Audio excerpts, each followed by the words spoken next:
ready for true happiness, for deep fulfillment, for feeling alive, on purpose, and in control of your life again? It's time to be the bold, brilliant, beautiful woman you were born to be. Welcome to the PurposeGirl podcast.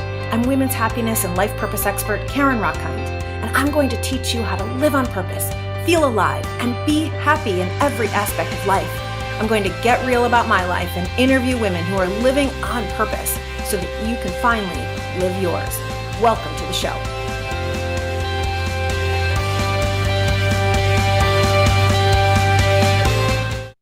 It is my birthday this week. I am turning 44. And I would love to tell you that I am super excited about my birthday week. But the truth is that this birthday is bringing up all sorts of emotions. It's bringing up anxiety. It's bringing up grief from last year's miscarriage. It's bringing up questions about my life and what I want and where I am. And from what I know, from my friends, from my clients, from the research, is that this is pretty normal. And so today on the PurposeGirl podcast, we're going to get real about how we feel as we age, about how this is impacting our happiness and what we can do about it.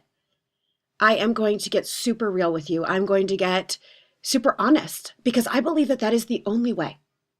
I believe that what will heal women now is us getting honest and real. Stop being so Insta fake. Stop being so Facebook fake. And for us to be honest with each other about what it's really like. Because as we can get honest with each other and share the truth, then we can give each other a hug, be compassionate, and then say to each other, and the other truth is that we're still badass, kick-ass, amazing women who deserve more.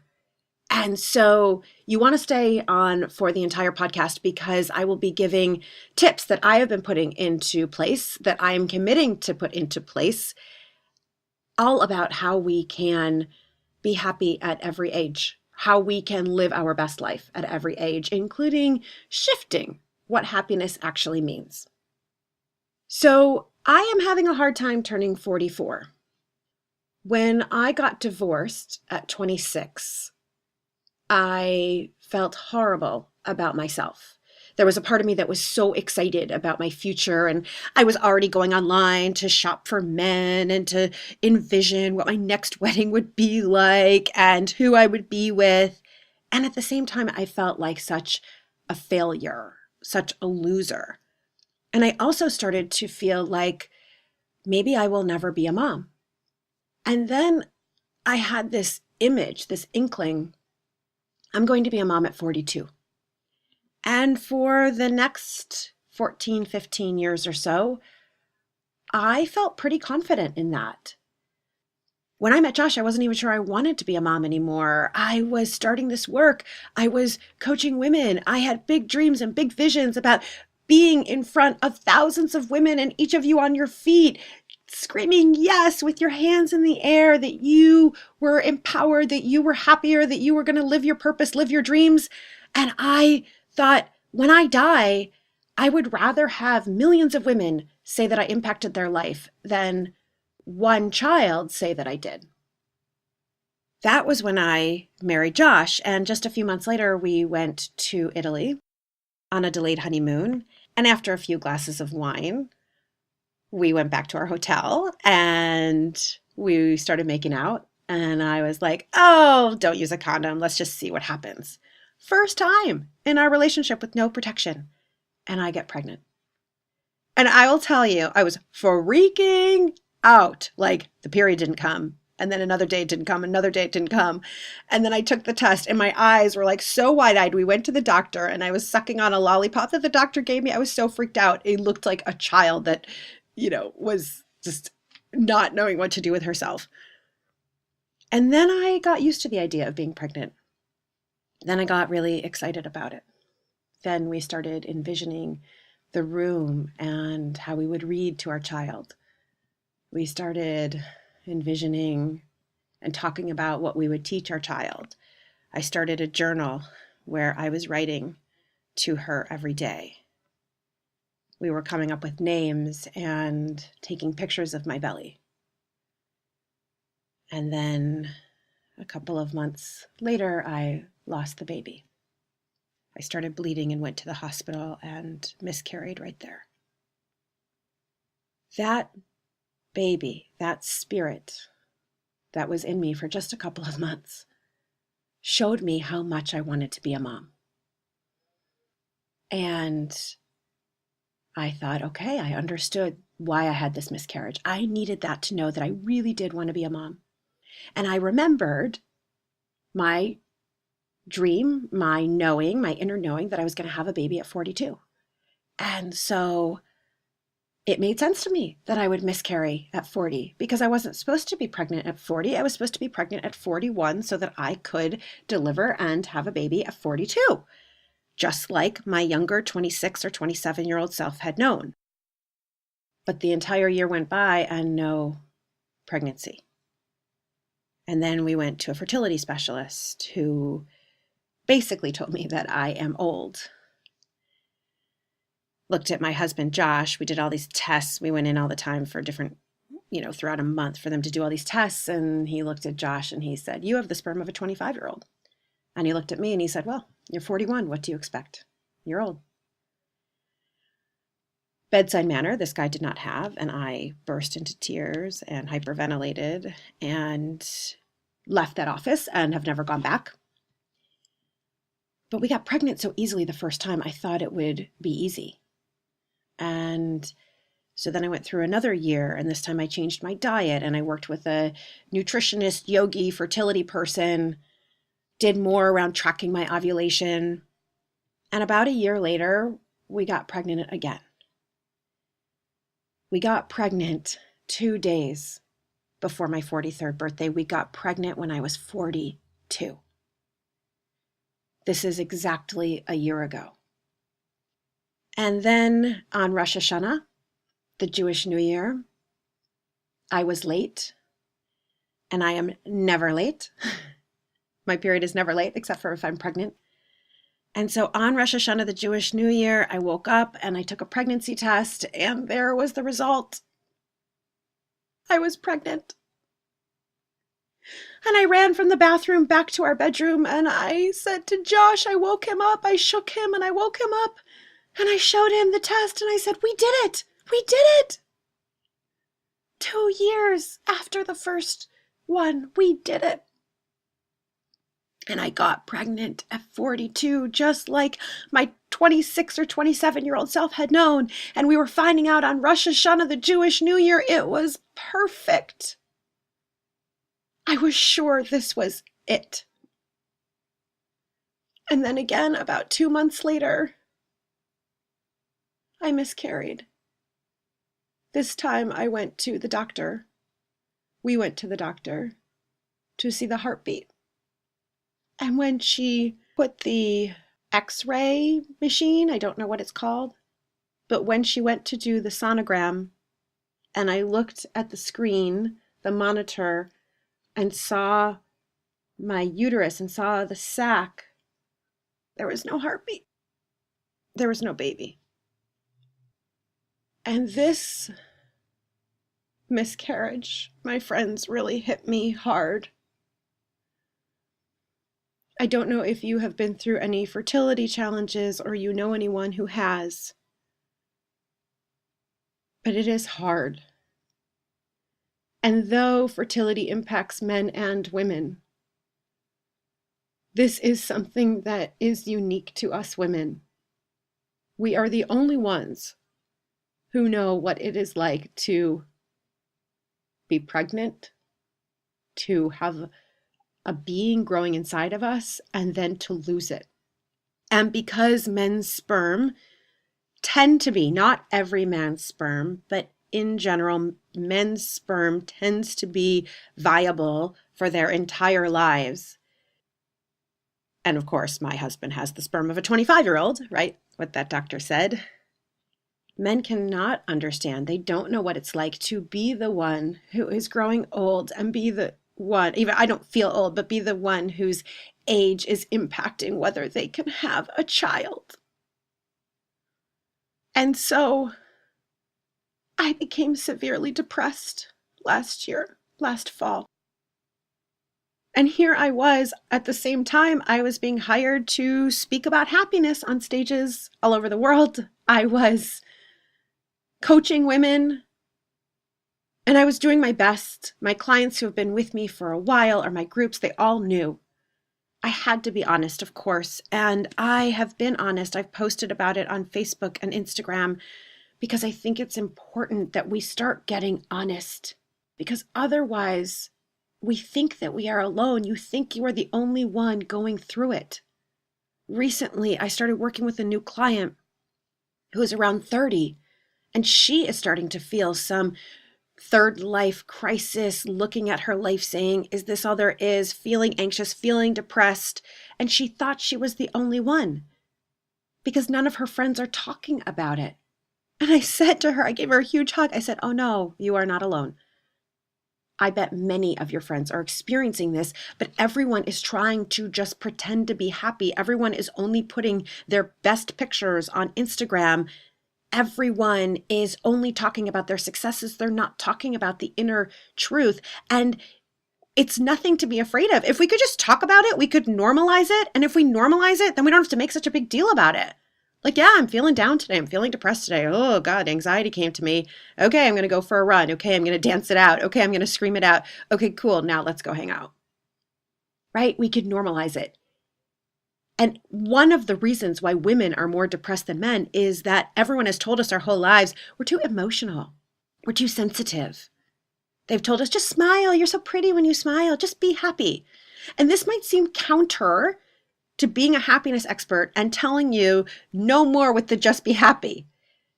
But that's because we need a whole new definition of happiness. We have to understand that happiness is living fully. Happiness is allowing yourself the full range, that you're allowed to have rage. There's a lot in this world to have rage over. I just want you to channel in a healthy way. I want you to go into your basement and I want you to scream your lungs out. I want you to take a plastic bat and go into the woods and beat down an already dead tree. I want you to shake your arms and legs and get it out of your body, as opposed to taking it out on your kids or your coworkers or your partner. Grieving is the same. So there I was, this happiness expert, and in deep, deep grief. The fall of 2017. And in that grief, thank goodness for the women around me. Thank goodness for my sister, for my mom. Thank goodness for my girlfriends. Women who've left their own families and flew to be with me. Clients who sent me care packages of yummy queen slippers and bubble bath. Friends who didn't go to a conference and came to be with me instead. And I took care of myself. I knew I just needed to get away. I needed space to scream. I needed space to cry. I went on a retreat. I'm always talking about going on retreats, and it's important. I went on a retreat by myself. I made it happen. Josh and I belong to a synagogue that we are not active in. I hardly know anyone there. But there is a email group, and I put out on the email group, I just had a miscarriage and I need a cabin to go away to for a few days and heal and think and read. And I got 3 or 4 responses, people who don't know me, who generously said, you can use my cabin. And that's what I did. And so we are not alone, but we have to speak our truth. We have to say what we need and what we want. And so I went away and I read and I cried and I took the plastic bat I'm telling you to do. And I went into the woods and I wailed and I screamed and I beat the crap out of big, huge boulder rocks and old dead trees and made snow angels and cooked healthy food and then went for ice cream and did everything I needed to do. And then I came home and I meditated and I journaled and I reduced my workload. And as I was healing, I just kept saying, show me what I am here to birth. Just show me what I'm here to birth. Show me my baby. And what kept coming to me was how many of us are in rooms like I was, depressed and not talking about it. I mean, fortunately, I was talking about it. What came to me was how women are twice as depressed as men and that this is redunculous. that we deserve so much better, that we do not need to live this way. So, according to a Harvard study, 19% of all US adults have had anxiety disorder during any given year. And almost 31% of US adults will experience an anxiety disorder at some point in their lives. This totally fits for me. And according to the National Institute of Mental Health, about 16 million adults in the US, which is almost 7% of all American adults, have experienced at least one major depressive episode in the past year. Right now, depression is the leading cause of disability in the United States for people aged 15 to 44. Well, there I am, that magic number of 44 again. So I was feeling into this thing of depression that I was feeling and asking, show me what else I am here to birth. And I had this message come to me to eradicate women's depression, that we don't have to live like this. Yes, we're going to have experiences that take us into complete rage. Your partner cheats on you, or you get fired from a company you have given 20 or 30 years of service to. Your best friend goes out behind your back on you with your partner.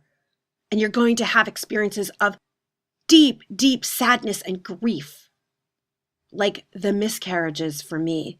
Or for you, it might be receiving a diagnosis of cancer or a loved one dying. We are going to experience grief. We are going to experience rage.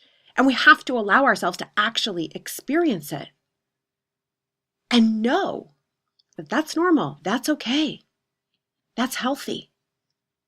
And that doesn't mean that we have to live with clinical depression for the rest of our lives. In fact, it's when we hide it that we start to experience more clinical depression. It's when we suppress it and think that we're not supposed to have it.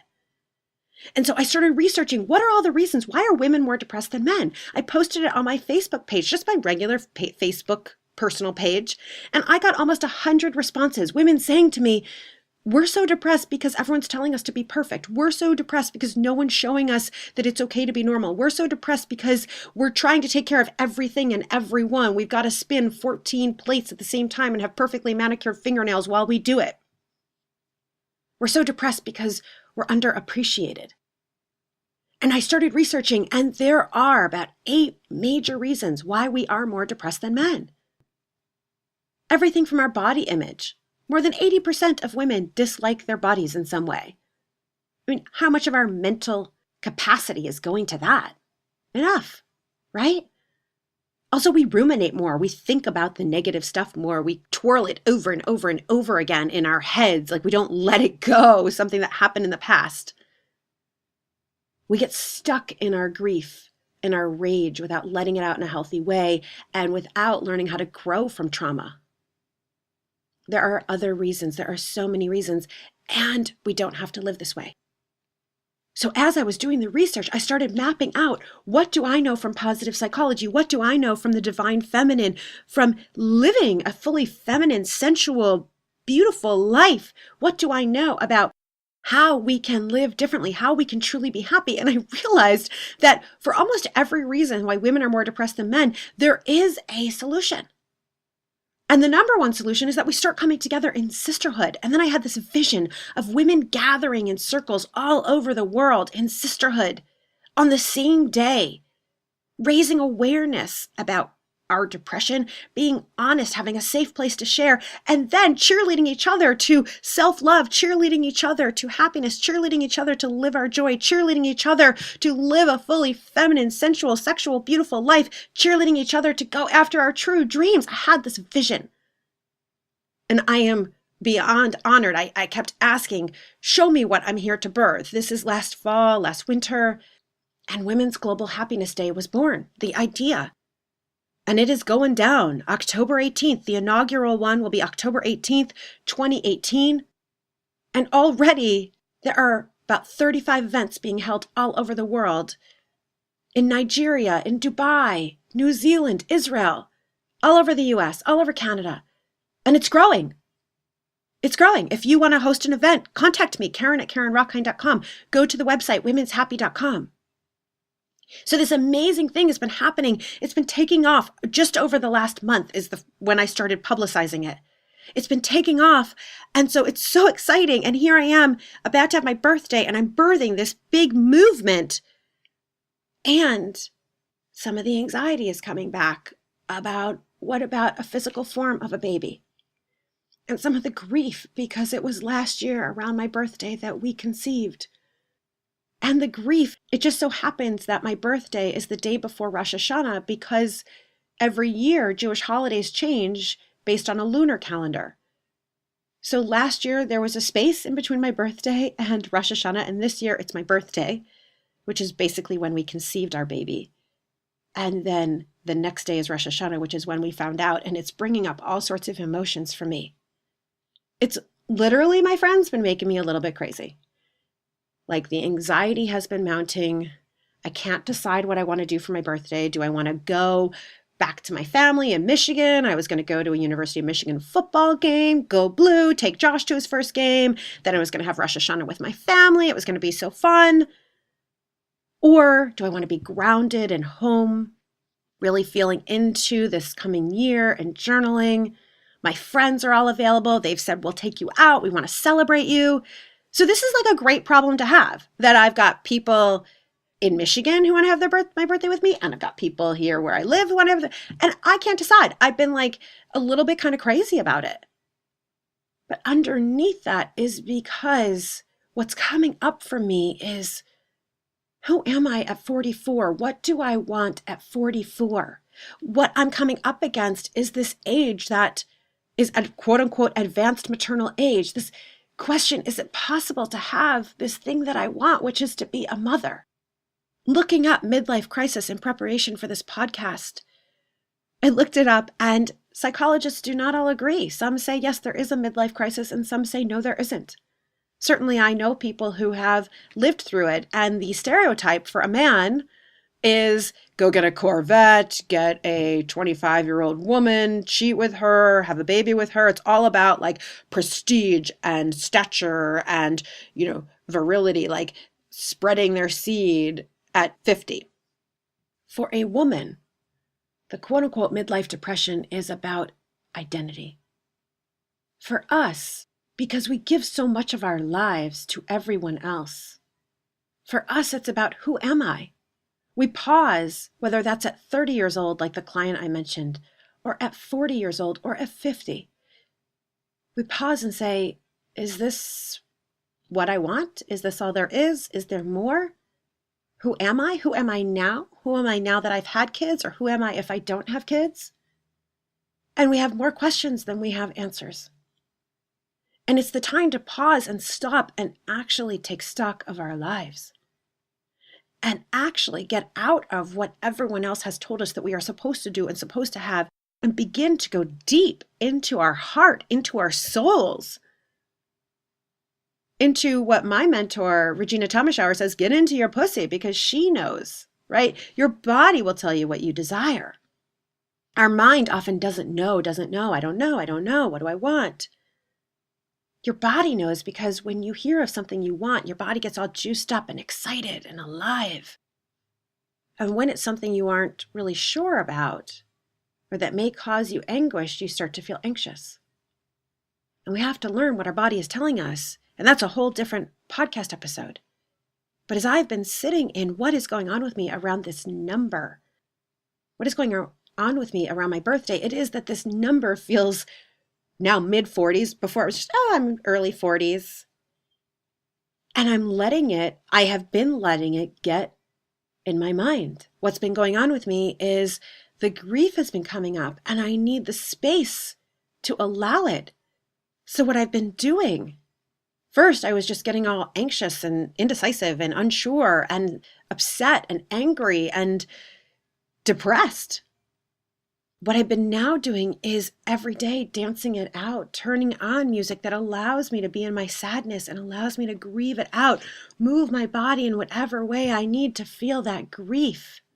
Writing letters to my spirit babies of gratitude for them showing me that I want to be a mom. And then flipping it, shifting it. What is the desire? checking in, is this really a desire of mine? And the answer is yes. So then talking with Josh, okay, what are we going to do? And we now have two great options that we are looking at: embryo adoption and adoption of a baby. And even a client of mine, I didn't ask her to, but a client of mine offered surrogacy. There are so many options. And what we all need to do is we all need to allow ourselves, first and foremost, all of our emotions, because getting older does come with these questions. One of the things that's been coming up for me is my parents' mortality. I don't mean to be morbid. I want them to live forever. Like, I talk to my mom every day. It's going to be, I can't even imagine it when she's not here. But I'm getting scared about that. And I could just say, that's being ridiculous. I could just say, I'm being stupid. No. Instead, what I've been doing is getting in touch with the 5-year-old, the 10-year-old inside of me that wants her mommy. And I've been picturing the little girl and pulling her onto my lap and hugging her and loving her and normalizing it for her, for myself, for you, that it's okay to have those feelings. That's normal. And then I will hug myself. Literally, I'm doing it right now, hugging myself, stroking my own hair, stroking my own forearm gently, taking care of myself. And then asking myself, what do I need? I need to call mom. I need to tell her I love her. What do I need? I need to know that I've said everything I want to say. What do I need? I need a lollipop, whatever it is. Being gentle, having self-compassion. Kristen Neff, the key researcher on compassion, teaches us to speak to ourselves the way that we would to a child or to a best friend. Normalize it. Be kind to yourself with physical touch, and then ask, what do I need? Also this week, I have been committing to moving my body, getting out some of the anxiety through running, through dancing, through pounding my fists when I need to pound my fists, through stomping my feet when I need to stomp my feet. Ladies, we have got to get it out of our bodies. And then you can turn it on. Then you can say, what would be so delicious? What do I so want? And I know now I've got two amazing options for my birthday. What would be so delicious is to spend my birthday with people I love. What would be so delicious is to have a day or two beforehand to be away and journal and really reflect on all of the amazingness in my life. I want to spend time being really proud of myself and everything I have accomplished this year. I want to be really proud of myself for how I've healed and grown. I want to celebrate all of the wonderful relationships in my life. I want to celebrate me. And then I want to focus in on what's important to me right now. What are the priorities? What do I want going forward? And then I want to have a great fucking time on my birthday. And it doesn't matter if I'm with my family or I'm with my friends. I'm going to have a great fucking time. I'm going to celebrate the hell out of myself. And one of the other things I've been doing is really saying, okay, what positive psychology tools am I going to use? And so I've been making a calendar. And this is something I will share more with you guys of, but I've been making a calendar of all of the different positive psychology tools, like knowing your strengths and using your strengths. I talked about that on the episode with Senya Myman. Positive psychology tool of gratitude and writing down every day 3 good things. Positive psychology tool of pride and celebration, savoring. And so making a calendar where every day I do one of these tools, and it's amazing how it's shifting my mindset, how it's shifting my health. But the key is you have to allow yourself the grieving. You have to allow yourself the anxiety. And then you use the tools to feel good and healthy and alive. And then you can get back to focusing on what do I want in the future and go for your big dreams.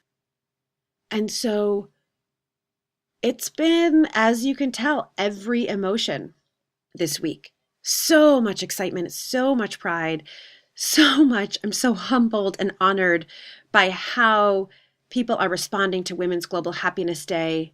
Again, that's happening October 18th. I've just been blown away. And now there is an Instagram page I just made if you want to go follow what's going on. and you want to find events near you, you can go to the website, womenshappy.com. You can find it on my website, purposegirl.com. So I'm like humbled and honored and so excited and so proud, and realistically feeling grief, understandably feeling grief and anxiety because of other things in my life that I want. And that's life. That's all of life. We can't just have a piece of it. You can't just have the joy part. All of life is to also experience all of the emotions and to love yourself through them. Love your darkness. Appreciate that it's there for you. It's showing you something. It's teaching you something that you want in life. That it's normal. This is what it is to be fully alive. So happiness, the new definition of happiness, isn't just like happy, happy, joy, joy, unicorns. No. That was stuff when we were little girls. As a friend of mine recently said, puppies are cute and all, but the lioness, she's hot, right? So like puppy dogs, they're just happy all the time. That's cute. That's like a princess. But we're queens. We're goddesses. And the lioness, who occasionally lets herself have rage, appropriately channeled. The lioness, who is fierce in her conviction, fierce in her commitment, fierce in who she is. The lioness who protects and stands for what she believes in, who's a warrior in the jungle. The lioness who knows herself and celebrates herself and is proud of herself and lets her voice be heard. The lioness who allows all of her emotions. She is fierce. She is sexy. And so as I go into my 44th birthday, I am taking care of the little girl inside of me and loving her. I'm allowing myself the grief of the baby that I lost, that we lost. I am getting out my rage as I need to. I am being in my body, and I am choosing health. I am choosing happiness. I'm choosing resilience. One of my favorite positive psychology tools, I call it pain to purpose. The technical term is post-traumatic growth, the idea that we can grow from trauma. And I'm choosing to use this birthday to celebrate all the ways that I've grown, to celebrate how this pain led to a huge purpose that is turning into hundreds, hopefully thousands of women all over the world declaring that they deserve happiness on Women's Global Happiness Day. And I'm choosing to turn it on and be the lioness, sexy, whole woman self that I am. So purpose power tools for you. Number 1, be honest about your true emotions. How are you feeling about getting older? Right? It beats the alternative, everyone says, and it's scary. So be honest with yourself and allow yourself whatever the true emotions are. If you're grieving, if you're scared, if you're angry, let yourself have those emotions. Get them out in a healthy way. Number 2, self-love, self-compassion. Normalize it for yourself. Know that millions of people feel these emotions as they age. Right? It's not just the midlife crisis anymore, what used to be between 45 and 60. It more happens, especially for women, it happens more 35 to 50. And what we're seeing is the quarter life crisis, people questioning their identity at 25, and the third life crisis at 30. So whatever age, normalize it for yourself. And then turn it on. Make a list of your true desires. Get in touch with your body, with your pussy, with your heart, with your soul. What would be fun? What would just feel like play? Like I've been making a list. There's some things I want to do. I haven't been to a sex party yet, and I plan to go. I may be just a voyeur at first, but Josh and I are going to go. Right? There are things I want to do. I want to learn orgasmic meditation. So we bought a class. We're going to go. So what are some things that would be fun for you? You don't have to have the same fun things that I do, but I'm making my list and committing to that and committing to my positive psychology tools. And I hope you do the same. Thank you, thank you, thank you for listening to today's episode of the Purpose Girl podcast. I hope that this helps you be happier no matter what age you are. I hope that this helps you live the full range as a lioness, as a whole woman, no matter what age you are. If you enjoyed this episode, please, please, please rate it 5 stars, review it, tell me what you think. I love hearing from you. Please share it with your friends.